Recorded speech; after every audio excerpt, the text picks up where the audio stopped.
Today on Sekulow, breaking news as President Biden prepares to give his buddy Zelensky a very dangerous gift.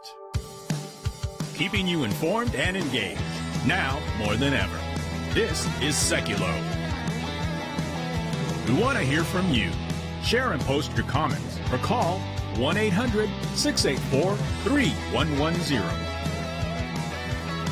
And now your host, Jordan Sekulow. Hey, welcome to Sekulow. We're taking your phone calls at 1-800-684-3110. That's 1-800-684-3110. Your tax dollars at work. This time with a more dangerous weaponry prepared by the Biden administration to be sent to the Ukrainians and Zelensky. This time around, it's a weapon that many countries have banned.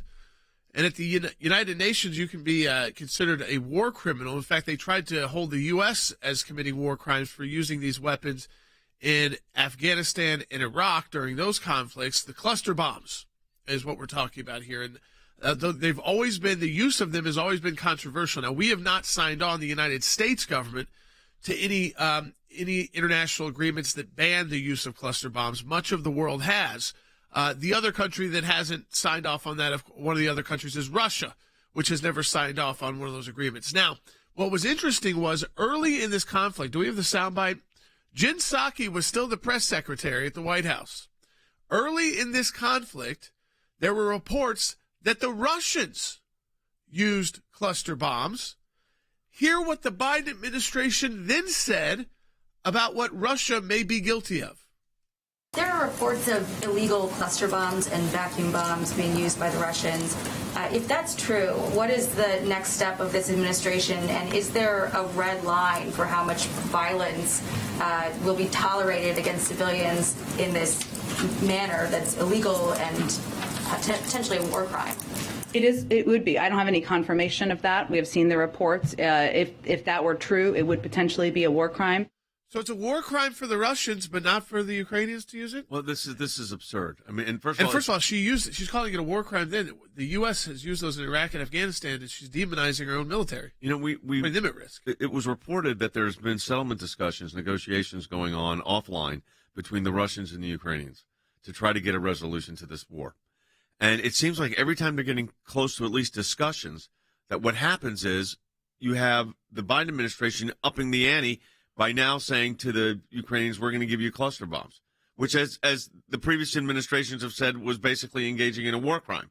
So, I mean, I don't understand what the strategy is here and where this is going, other than people are dying every day in this conflict, which with no end in sight.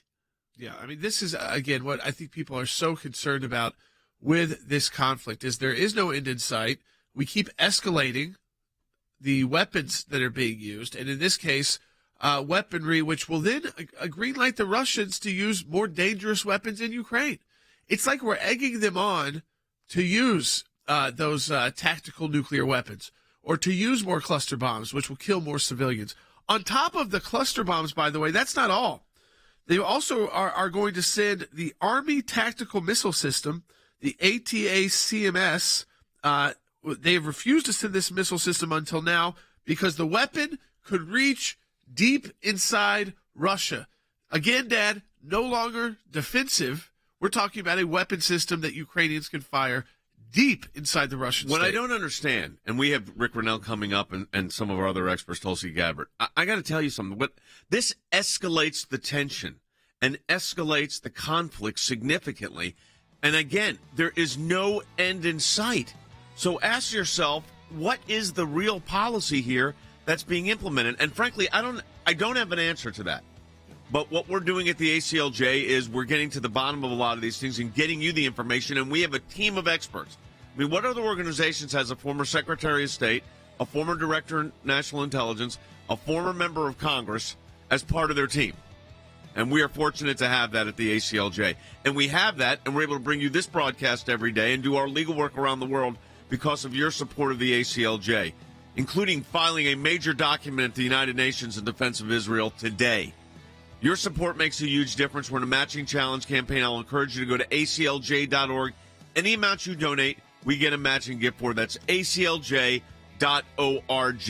aclj.org. We'll be back with more in just a moment. U.S. officials have confirmed to CBS News that an announcement's expected today that the U.S. will supply Ukraine with cluster munitions, reportedly thousands of them. During recent remarks to the National Press Club, General Milley said that the U.S. has been considering sending the weapons to Kyiv for some time, and that Ukraine has already received some of the bombs from other allies. Cluster bombs break apart midair and scatter smaller munitions over a wide area. Some of them don't explode initially, and they pose a deadly threat to civilians after the fighting, sometimes years later. The Pentagon claims the cluster munitions the U.S. is considering sending have a very low dud rate, making that threat much lower. Many U.S. allies have signed a treaty banning their use. We would be carefully selecting rounds with lower dud rates. I would note that the Russians have already been employing cluster munitions on the battlefield. What the United States does when we use these DPICMs is we register where we use them, and then after the fighting, we'll mark that area off and we will clear that out. I'm not saying that other nations will do that. That's why there's over 120 nations that say, no, we should not use these types of munitions because of the danger it poses to the civilians. They have this 88 bomblets that will come out of the shell when it comes over the target. Some of them will blow up in the air and shoot down metal shards and take out infantry or light-skinned vehicles. Other ones will actually go all the way to the ground and fire a shape charge into even heavily armored vehicles to try and penetrate the armor from above. So it is much more effective than just a single point target per shell. The counteroffensive is not going as fast as they had anticipated, and Ukraine is really burning through artillery ammunition. So these cluster munitions could help fill that gap in ammunition, and U.S. officials say they could actually have a pretty significant impact on the battlefield.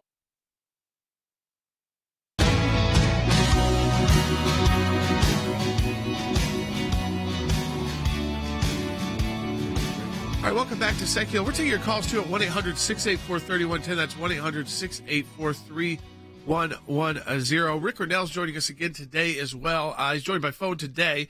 For those of you watching the broadcast, our Senior Advisor for National Security and Foreign Policy. And Rick, we talked yesterday about the Council of Foreign Relations doing this offline negotiating with Russia, and that was during a Security Council meeting that's come out. Now the White House has pretty much not fully condemned, but they definitely said that we're not supporting these discussions in any way, even though this is kind of a left-leaning group at the Council of Foreign Relations and usually would be pretty in line with, it would seem like, the Biden administration. That this time around they say no discussions unless Ukraine. I guess they have this new strategy is called Ukraine, nothing about Ukraine without Ukraine, so that the U.S. has limited itself to negotiating unless Ukraine is part of the negotiations. Yeah, it's a pretty basic principle that, if you're going to talk about a solution or a peace plan between Russia and Ukraine, you've got to include both of them. And Richard Haas, who is the head of the Council on Foreign Relations, looks like he's got egg on his face because he had a meeting in New York with that Lavrov, the foreign minister from Russia, attended, and then he went to NBC where he works because he's a commentator for MSNBC, and he pitched this story that, hey, I'm out there, talking about a peace plan, and then the Biden State Department came out and said, we didn't authorize this. So Richard Haas should be asked, well, what were you doing? Did you have a discussion? Did you offer a peace plan outside of the State Department saying that they wanted you to do that? I mean, NBC looks like it's just pushing one of its commentators on now a phony story. Reuters came out and had a story that said this is not true. And so, what is the story? We need to know, is there a peace plan? Why is the State Department saying, no, we're not for any peace plan. We're not talking about a peace plan. The State Department seems pretty jumpy for a entity that's supposed to be pushing peace. Yeah, that's what the interesting part is. I mean, I get, again, their strategies of they may not want third parties doing that. They might not always agree with where those third parties went. It also seems like those talks now didn't amount to much. But what we kind of focus on today is it seems like instead of peace plans, it's escalation right now is the strategy on the Biden administration. I mean, sending potentially cluster bombs, but also this new a weapon system that the Biden administration's been refusing to send, but now is going to send to Ukraine, which is called the Army Tactical Missile System. And the reason why we didn't send it earlier, Rick, was because it can be used to reach deep inside Russia once the Ukrainians have it. So instead of any kind of de-escalation, I mean, the cluster bombs and this kind of long-range missile system is an escalation. Yeah, for sure. Let's be clear that, I don't support having third parties or outside groups trying to do the work of the United States government. And yet the State Department and the Biden administration should be pushing a peace plan. They shouldn't be running from any ideas. And yet they are. There is no State Department peace plan. There is just more talk of war and more money for war. And look, I think that we're playing with fire. Tuesday is a NATO meeting, and it's a very important NATO meeting. It's in Lithuania. And we're going to not only talk about new members, which I believe we should not be adding new members to NATO when the current ones are not paying their fair share. We have 8 out of 31 members that are paying the required 2%. Think about that, only 8. And that's a disaster. The Biden team is not paying NATO obligations, the 2% of your GDP on military issues. That is not a priority for them. They don't bring it up very often. Our ambassadors are not instructed to make it a priority issue. Speeches by our ambassadors in Europe constantly are made, and they don't even reference NATO spending. This is a real problem because it just means that the American taxpayer continues to have to pay for this large umbrella of war and protection when others aren't paying their fair share. I agree with you, Jordan, that we have to be able to have something other than just war talk and more money for war talk out of Washington, D.C. and the Biden team. Yeah. Rick, let me ask you this. It seems to me, as we go back into this, I'm trying to figure out what the end point here is in this conflict between Russia and Ukraine. You're a diplomat. You have a lot of experience at the United Nations. You obviously were our ambassador to Germany. What is the end point? How do you end this conflict? Well, first of all, you've got to talk. Talking and having discussions is not a goal. It's a tactic to get to a goal.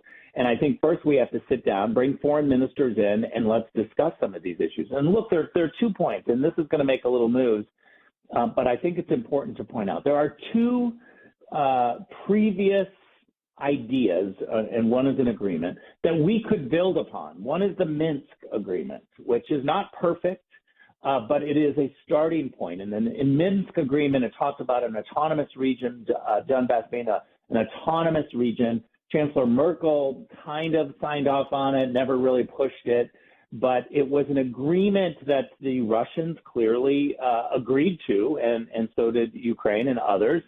And it took a long time to get it. So we could build on the Minsk agreement. The other is the Chinese came forward with a peace plan. Good starting point, not perfect, but it had territorial integrity, which is a key of the Minsk agreement as well. And so I think that those are some starting points, and it certainly doesn't take a rocket scientist. It takes a diplomat to put people at a table and start talking about a peace plan. If you don't talk about a peace plan, you're going to continue seeing Russia escalate this conflict. They have nuclear weapons. I'm very concerned about the future.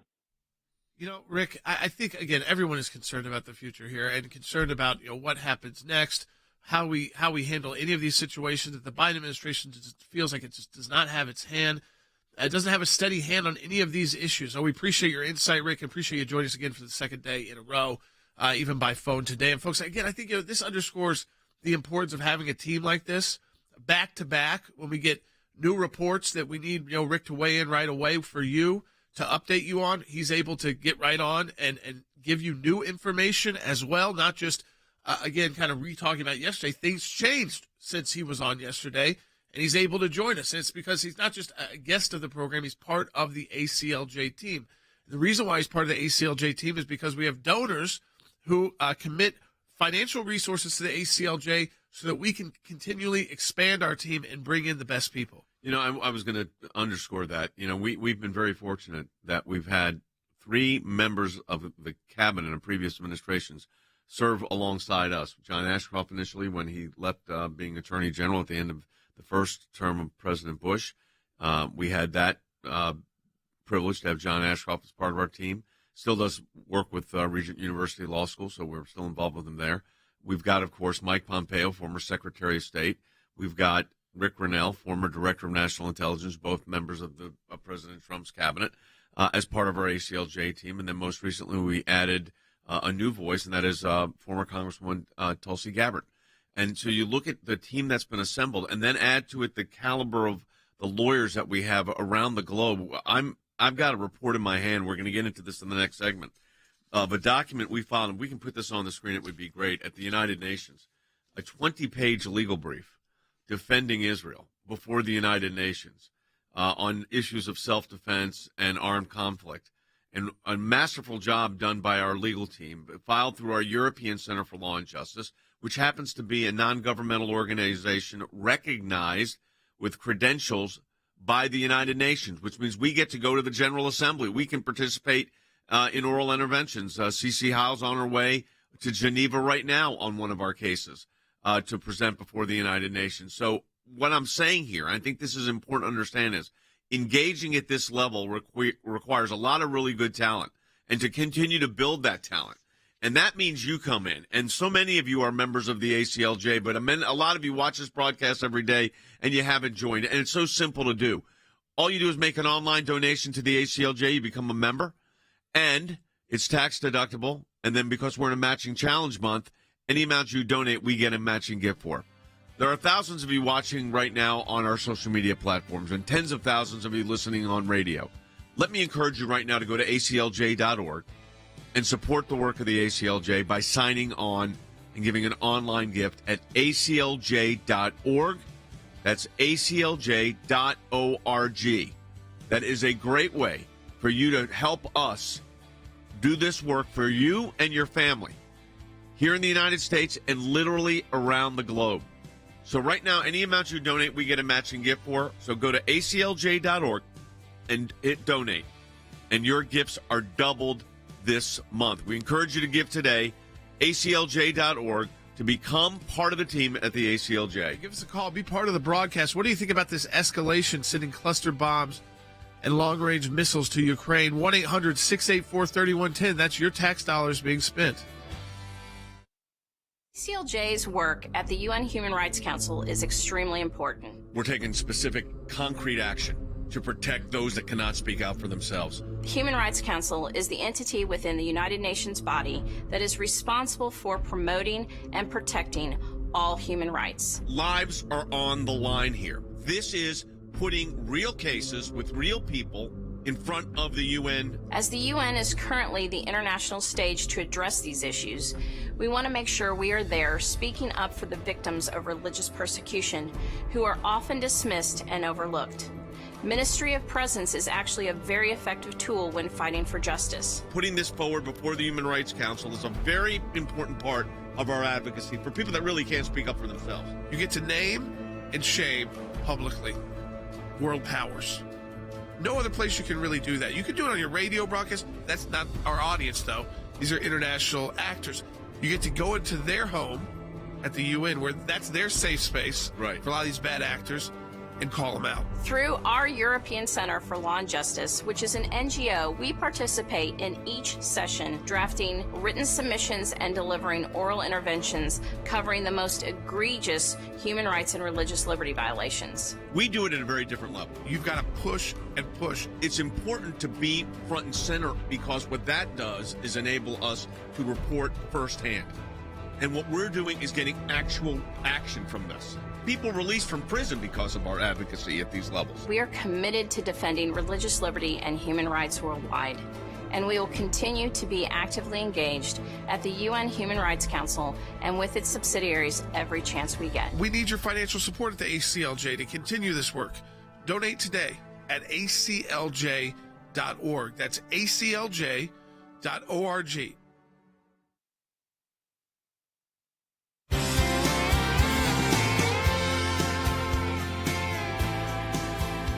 All right, welcome back to Sekulow. We're going to take your calls to 1-800-684-3110. We've told you about, of course, that judge's decision out of Louisiana, in the federal court there, to limit the government's role in censoring speech and telling social media companies what speech to censor.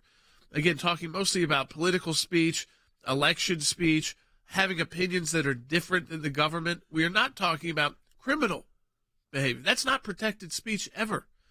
Criminal speech, illegal speech is illegal.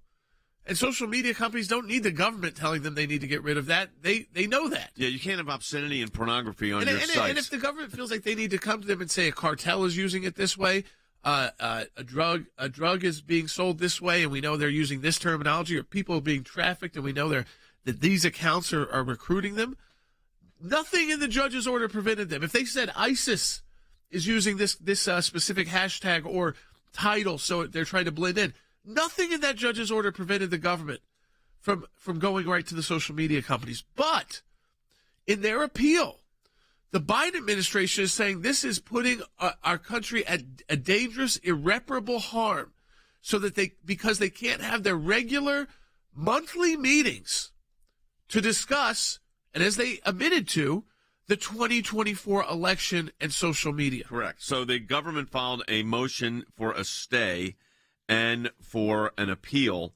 to the courts of appeals. So here's what they say. To start, defendants, this is the United States, will suffer irreparable harm, that's what Jordan just said, absent a stay of the injunction. And then they say the stay's in for a public interest. And this is what they say. The court order does not satisfy the requirements of, and they're talking about the federal rules of civil procedure. Listen to this. For example, its prohibition against taking any action such as urging, encouraging, pressuring, or inducing in any social media companies to moderate content protected by the free speech clause of the First Amendment does not clarify exactly what conduct is prescribed. So let me read you this again, because this is important to understand. This sentence tells me how out of touch our government is with the First Amendment, which protects these individuals. It says its prohibition against taking any action such as urging, encouraging, pressuring, or inducing in any social media company. They talk about any of the companies and asking them to moderate content that is protected by the free speech clause of the First Amendment does not clarify exactly what conduct is prescribed. Yes, it does. If it's protected by the First Amendment, it can't be prescribed. Andy, this appeal is so desperate in tone. It is desperate in tone because you've got a desperate administration that wants to be able to convey its message by pressuring social media to do the things that it wants to do, and you have a federal district judge standing between them and the First Amendment to the Constitution of the United States. The statement that, and they make in this appeal, the government, the Biden administration makes really is amazing. It says this, that if this order is allowed to stand, it will chill a wide range of lawful government conduct relating to defendants' law enforcement responsibilities and obligations to protect national security and speak on matters of public concern. Nonsense. Like what? What law enforcement obligations is it going to prevent from happening? What national security concerns are they talking about going to be jeopardized? They never say that. What matters of public concern that you want to speak about? What you want to do is pressure the social media platforms into keeping your line of left-wing, liberal, woke chatter in place. That's what you want to do. And you've got a federal judge who says you can't do it. And you don't like that. So you're crying to the Fifth Circuit to stop it. Well, I hope it doesn't work.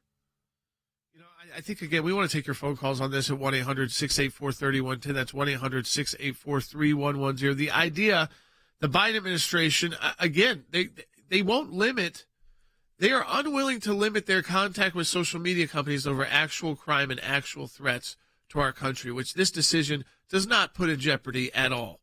And as Andy said, they don't want to outline the harms. They want to. They said it in the meetings that they had to cancel at the State Department and at Homeland Security Specifically, the issue was the 2024 election. It wasn't cartels. It wasn't fentanyl. It wasn't human trafficking. It wasn't terrorism. It wasn't extremist groups. It was the election. And guess what? You have the free speech rights to say what you want about Hunter Biden, to say what you want about Joe Biden and Vice President Harris, to say what you want about Democrats. And they have the rights to say what they want about Republicans and conservatives. But we know that's not the problem. They are, again, going to these places, and they will tell them. When something is true, they will claim it is false, and literally it will be told to you as false, even though we can all see it is true. The Hunter Biden laptop is the best example of the government trying to play a scam like that. 100%. It's literally in front of you with actual photos, emails, timestamps, dates. I mean, there's no way it's not real, and yet they lived in this other reality where they even banned the New York Post. They took down their Twitter account for claiming that the laptop was real.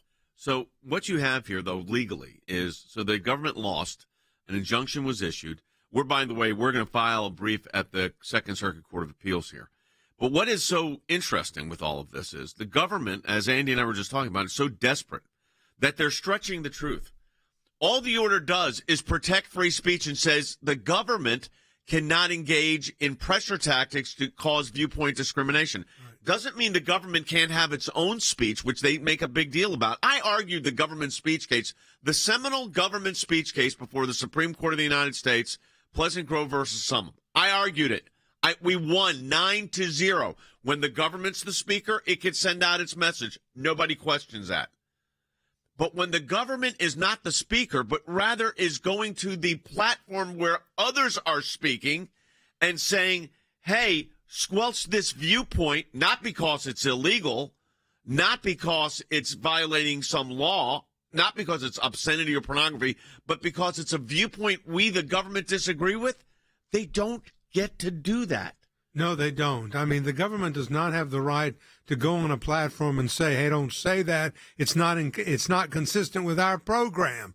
Our program is to do this and this and this. Get with the program. Who are you to do that? I don't want the government telling anybody else that they can't express their views. The government wants to express their views and know that it's from the government, like Jay said, that's fine. But you can't go to a social media platform and say, I don't want to do this and I don't want you to do that and I don't want you to do the other because it's inconsistent with the program that we set out. And when you say that, why don't you go and do the things that you're supposed to do? Why don't you protect the border? Why don't you watch out for slave trafficking? Why don't you look out for human trafficking? Why don't you do the things that you're supposed to do instead of promoting your agenda by squeezing Twitter? That's what they're doing. Well, Jay. that's exactly right. So they're engaging in forced censorship, and the courts are saying no. And the Second Circuit should say no, and the Supreme Court of the United States will say no. You can't do that. But this is the fight that we're in, and this requires lawyers in court and lawyers writing briefs, and that's exactly what we do at the ACLJ, and that's where you come in. Look at every issue we discussed today. The American Center for Law and Justice or our affiliates around the globe are involved in all of them. Your support makes a huge difference. Let me encourage you to go to aclj.org. That's aclj.org, and support the work of the American Center for Law and Justice. We're in a matching challenge campaign. This is a very important month to us, folks. If you enjoy this broadcast, if you appreciate what we do, you go to aclj.org, make that online donation in any amount, and we've got a donor that's matching it. So if you donate $100, we're getting another $100, becomes $200. If you donate 10, it's 20. I encourage you to do it at aclj.org. That's aclj.org. We've got another half hour coming up. Back with more in a moment.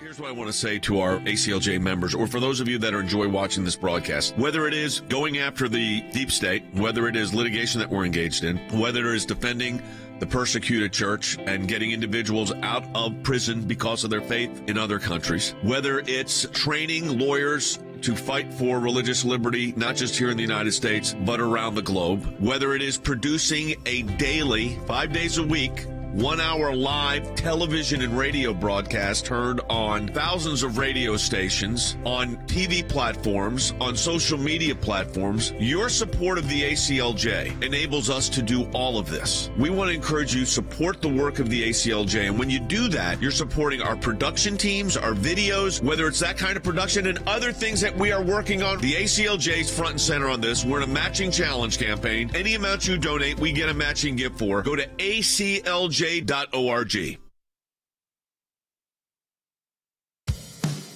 Keeping you informed and engaged. Now more than ever. This is Sekulow. And now your host, Jordan Sekulow. All right, welcome back to Sekulow. We are taking your calls to 1-800-684-3110. That's 1-800-684-3110. Coming up, Tulsi Gabbard will be joining us. We'll talk about all these issues with her as well, so you don't want to miss that. We were also going to dive into the economy and the new jobs numbers in the final segment of the broadcast, so talking again a little bit of an economic update, as we know how important those issues are to you. We'll have our Director of Policy on, Harry Hutchinson, joining us there. But I do want to take a call. Brian calling in from Wisconsin on line one. Hey, Brian. Hey, how you doing? Hey, we're good. Yeah, good. Say, I wanted to comment on the use of, or the U.S. sending UXOs or cluster bombs over to Ukraine. I do have a major concern about that. I've seen the fallout from that over in Laos. Been there a few times, and basically, I know it's been outlawed in like 120 countries, but apparently we're trying to get around being able to send it to Ukraine. And my concern is that, well, first of all, I don't have a concern that we help Ukraine defend themselves, but I do have a concern that we would potentially damage their land to the point of leaving these bombs behind for decades to come.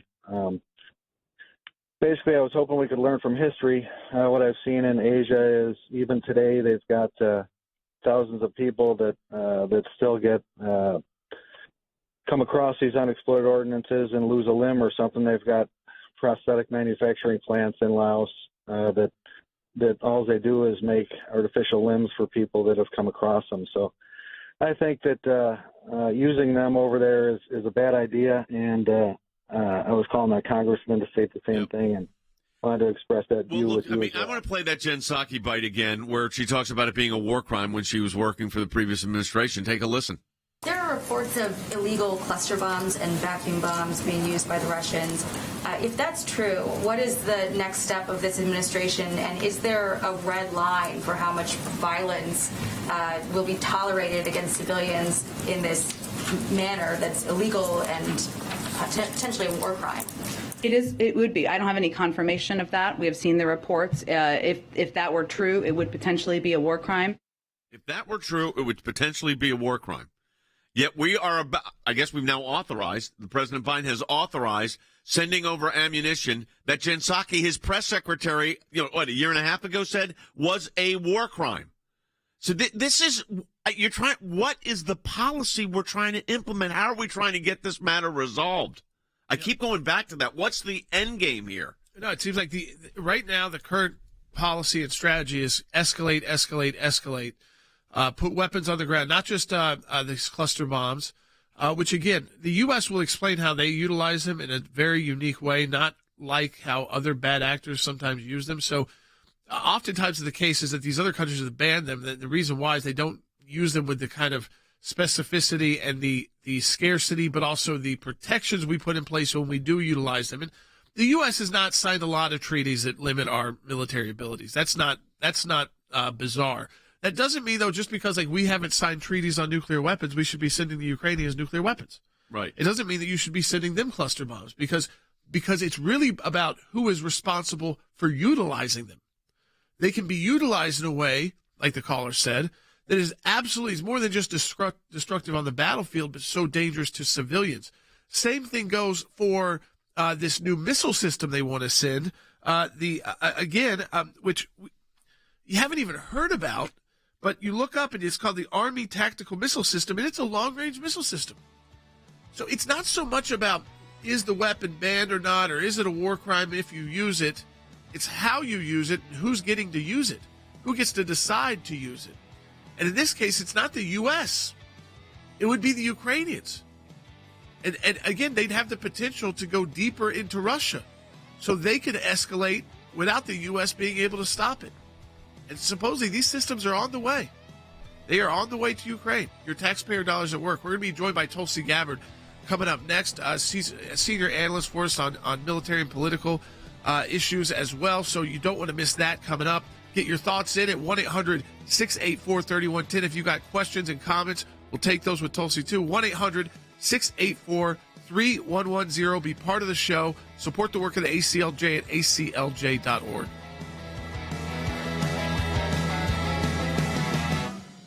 In my time in service, both as the CI director and as Secretary of State, I watched the good work that the ACLJ was doing here in the States and all across the world. The ACLJ's work at the UN, overseas with the European Court of Justice, is incredibly important. We have on our team lawyers, non-lawyers as well, that are policy experts. They're all engaged in foreign policy issues. We have been focused on protecting the nation state of Israel, particularly before the United Nations. We don't shy away from the battles that are going on at the UN and just complain about them. We actually try to go in and do something positive and actually affect change. The risk of a incomplete or unsolid relationship within the United States of America and Israel is real. Israel is very important to the ACLJ, and we will always fight for Israel's rights. We had a series of cases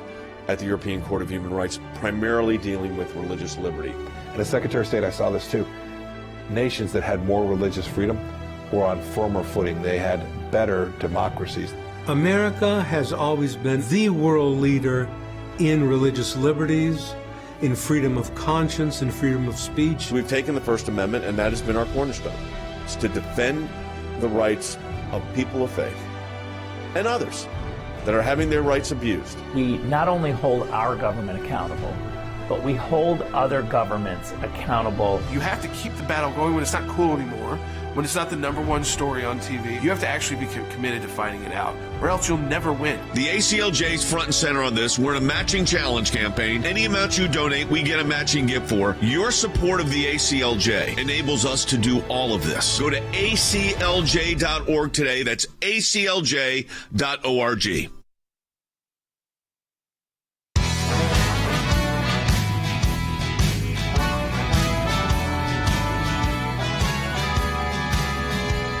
Hey, welcome back to Sekulow. Tulsi Gabbard, who is part of our Sekulow broadcast team, is joining us now. Tulsi, there's a lot of issues I want to discuss with you, so I'm going to get right to it. The first one is a new report about weapon systems that are going to be sent to Ukraine, both cluster bombs, which when Russia used them, the White House press secretary at the time, Jen Psaki, said that could be war crimes.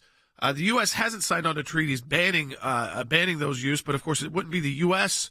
utilizing them. It would be Ukrainians utilizing them, so it's great kind of power to be giving them. But on top of that, and it gets a little less attention because it's not the cluster bomb name, is also sending them what's called the Army Tactical Missile System. The Biden administration had previously refused to send that missile system until now because the weapons could reach deep inside Russia. It just seems like the administration's only plan for Ukraine is to escalate the conflict. That's right, Jordan. First of all, we should be under no illusion other than the fact that we are at war with Russia. Yes, we are providing these munitions. The Ukrainian troops are the troops that are on the ground, but we are at war with Russia, both a Cold War and a hot war via this war with Ukraine. And every single escalation led by the Biden administration, providing these munitions and weapons is talking about that do escalate these tensions. They push us closer to the brink of nuclear war. Once again, as we have said, you have said, I've said from the beginning of this, how does this serve the best interests of American people, our national security interests? How this war Tulsi, that we got are an waging. issue with Tulsi right now. We're going to reconnect with her just because we're seeing that repeat. I'm not sure. We'll see if we get it fixed. Right now, we'll check real quick on that because I do want to, again, go back to this idea of this escalation with Ukraine. I will make sure that the connection is correct. We're taking your calls to 1-800-684-3110. That's 1-800-684-3110. That's 1-800-684-3110 to talk to us on air. How do you feel about your taxpayer dollars being used to send cluster bombs and long-range missiles to Ukraine? I mean, just a bottom line question for you. 1-800-684-3110. Tulsi's joining us again. And back, so Tulsi, you're talking about the escalation here. I think Americans are very nervous that this seems like the only path forward. The question we should be asking them is where does this lead? What is this? What objective does this serve? And that's exactly what we're talking about here. We know the answer to this question, the question that the Biden administration refuses to answer. To get Tulsi's thoughts, which we'll figure that out. We'll reassign. It's got a little connection problem there. So we'll get that figured out, folks. Talking about a couple other issues, too, at 1-800-684-3110. As you know, it's live radio. It's the real deal here. It's not it's not pre-recorded, so you get to see the live broadcast. Give us a call, too, at 1-800-684-3110. We will take your thoughts and questions in.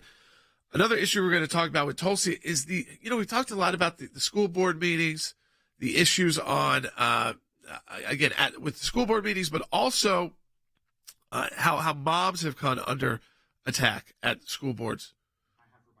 Okay, Tulsi's joined by phone. Is she with us now? All right, so Tulsi, I want to get to this issue, too, as we're kind of running through this segment. Thanks for calling in. It's a live show, but I appreciate you doing that. Moms for Liberty, too. We're representing right now a mom out in Nevada who spoke out at their school board meeting in Clark County, Nevada, because of what her daughter was forced to perform, which was this just really obscene, a lot of curse words, but really just obscene monologue that was not her choice. She didn't want to do. She's a teenager. And the mom came under attack at the school board meeting just for reading out the content of the monologue. They said that's too offensive. That's too obscene to read to the adults at the school board meeting. And in the way they treated the daughter, there's a lot of legal issues there. But now they're attacking this group, Moms for Liberty, and comparing them to women of the KKK. Yeah, George, it's so crazy to see how this is playing out in such an extreme way. And the so-called woke radical activists and largely the Democratic Party, they're just turning a blind eye and they're not confronting the harm and the damage that's coming from this. The insanity of comparing Moms for Liberty, when you actually meet them and talk to them and listen to what they're fighting for, they're fighting for parents' rights to be able to raise their kids and make sure they're getting the education that they want them to get. They're fighting to protect their kids from being exposed to highly obscene and graphic sexual novels like Gender Queer. We've had hundreds of Muslim and Ethiopian Orthodox parents protesting in Maryland just recently, a few days ago, a Montgomery County Board of Education meeting, because the state of Maryland is trying to end a policy that says parents don't have a choice to opt their kids out of being forced to read these LGBTQ books in their classrooms.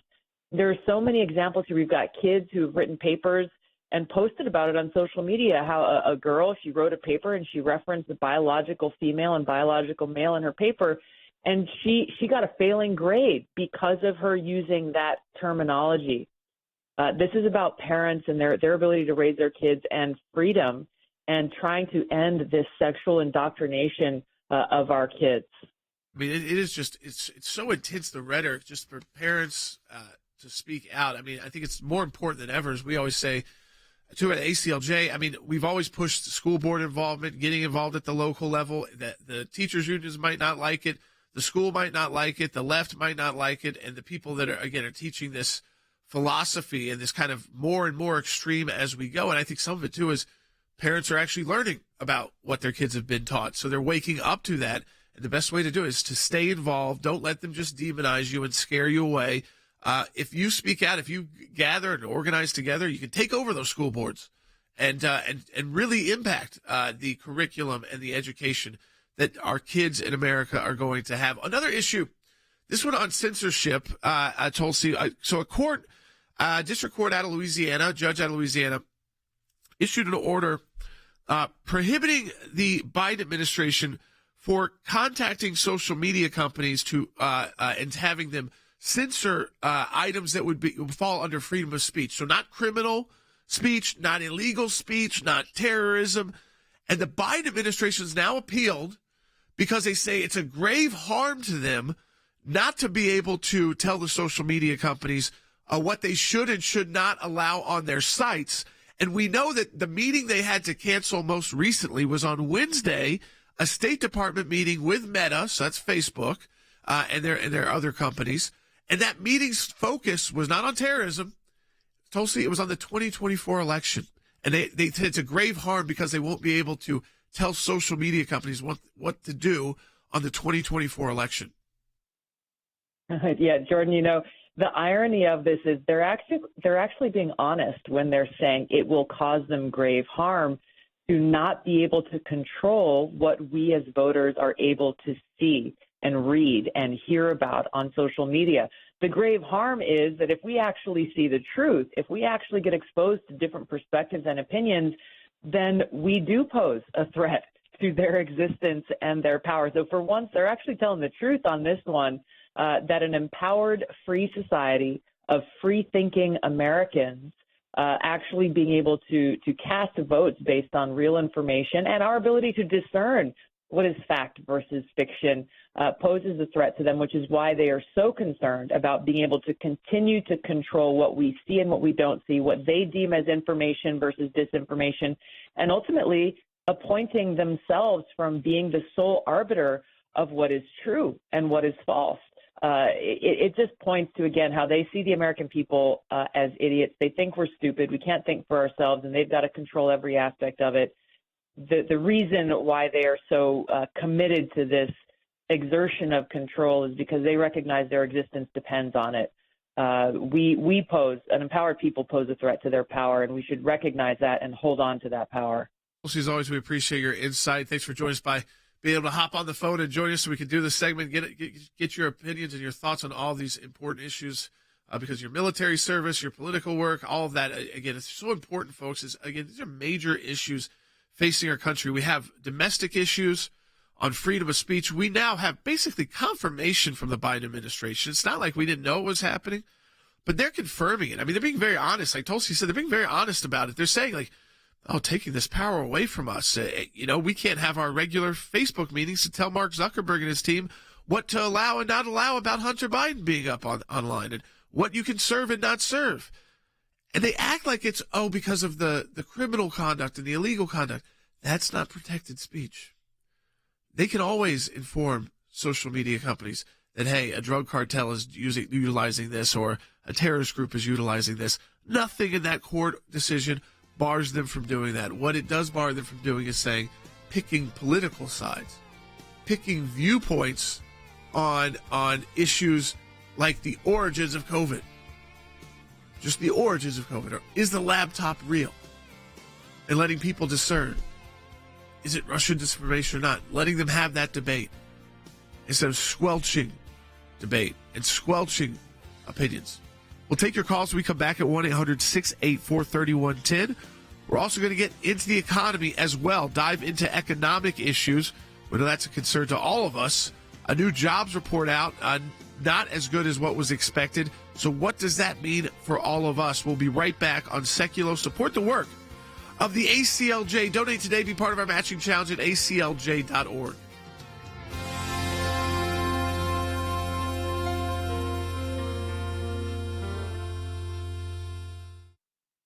Federal judge in Louisiana issuing a preliminary injunction limiting the federal government from contacting social media sites about online content. District Judge Terry Dowdy wrote the present case arguably involves the most massive attack against free speech in the United States history. The United States government seems to have assumed a role similar to an Orwellian Ministry of Truth. Biden administration officials cannot email, call, or send letters, texts, or meet with social media companies, quote, for the purpose of urging, encouraging, pressuring, or inducing in any manner the removal, deletion, suppression, or reduction of content. We certainly disagree with this decision, and as I said, the DOJ is reviewing this. They are now appealing this federal judge's ruling that blocked the Biden administration officials from contacting social media companies. The administration went ahead and said, okay, we're going to appeal this. Department of Justice, go out.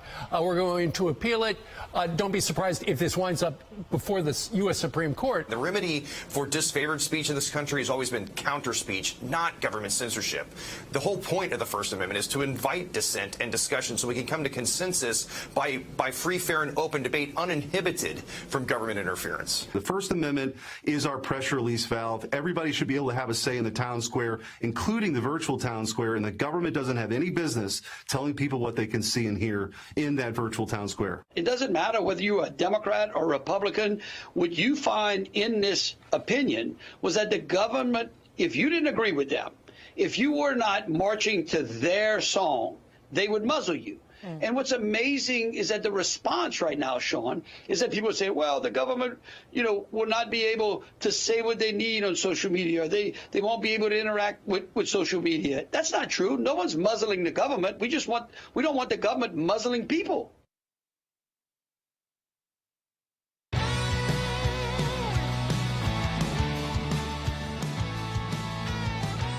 All right, welcome back to Sekulow. We are taking your calls to 1-800-684-3110. That's 1-800-684-3110. Let me take Angela's call out of Iowa. We're talking about those weapon systems being sent to Ukraine, which are only can be used to escalate the conflict. And Angela, you're on the air.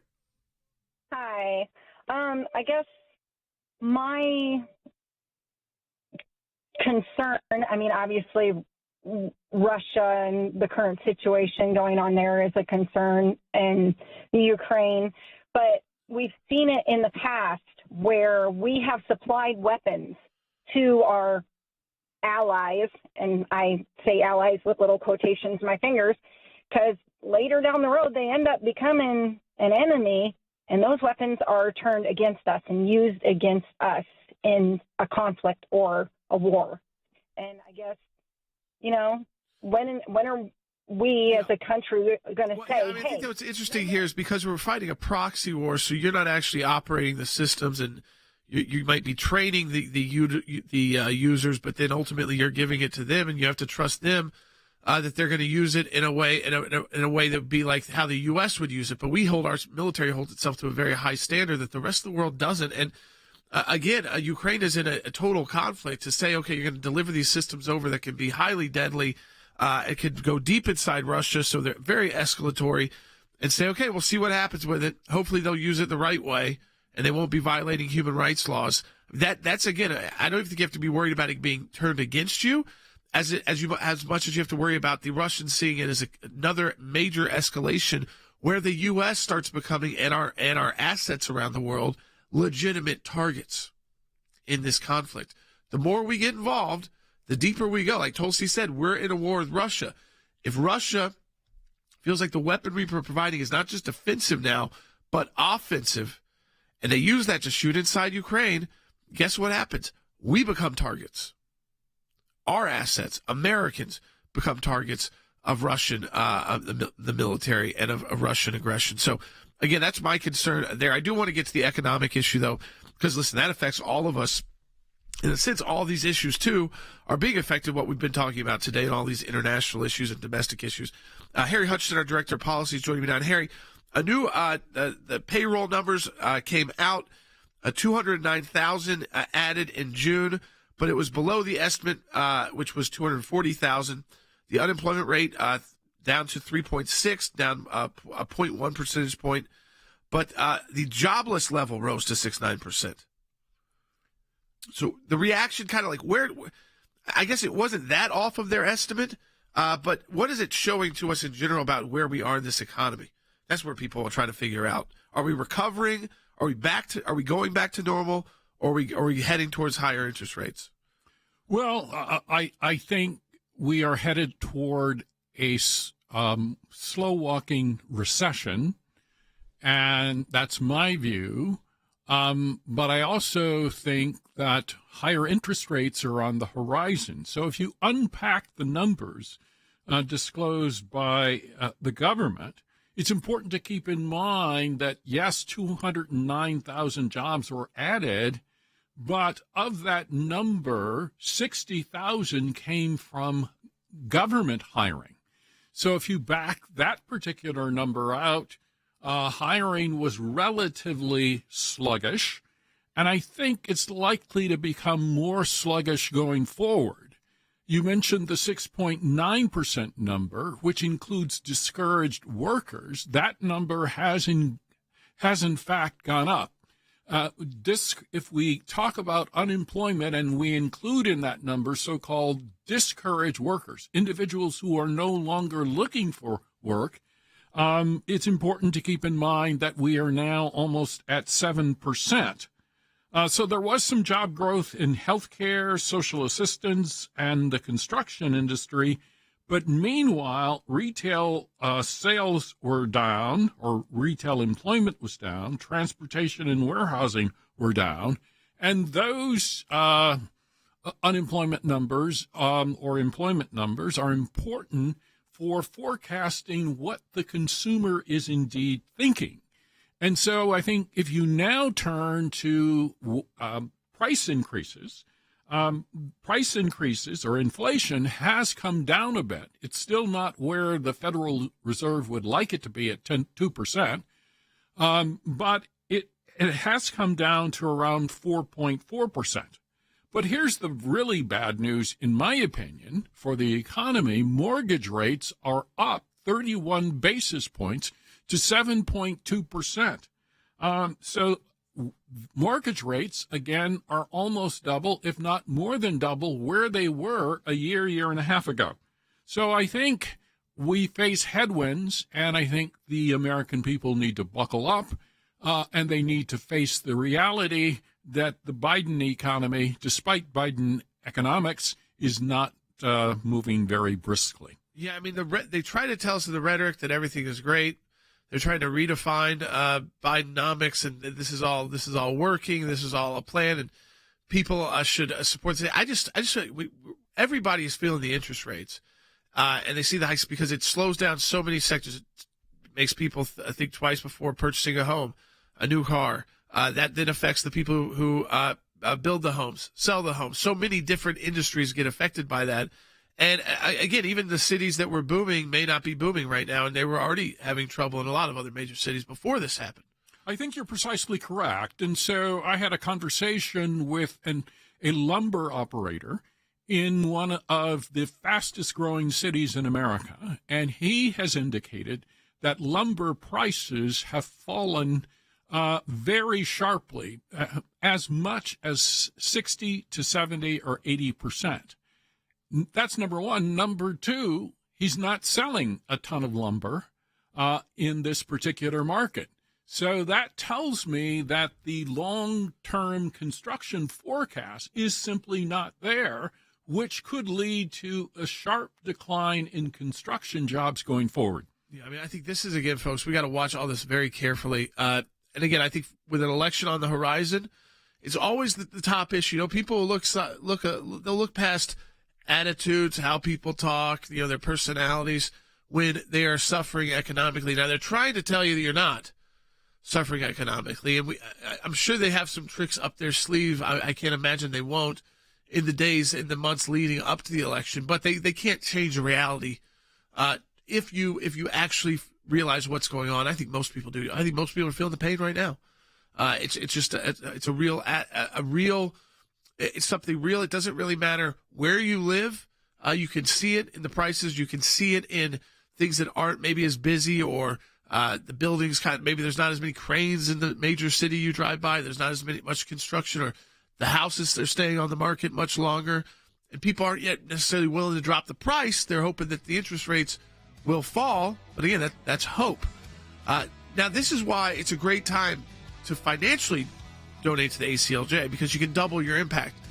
So even if you can't donate what you would like, maybe you've usually donated $100 to the ACLJ a month, but you can only donate $50 right now. Your $50 will be matched by another $50 donation by a donor at the ACLJ who's agreed to be part of our matching challenge.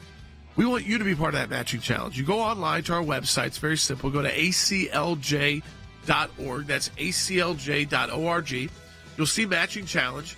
You make your donation, and whatever that donation is, the donors through the month of July will match that donation 100%. So if you can donate $25 online right now, another donor is going to match that $25. It'll be like $50 to the ACLJ. Donate today. We'll talk to you next week.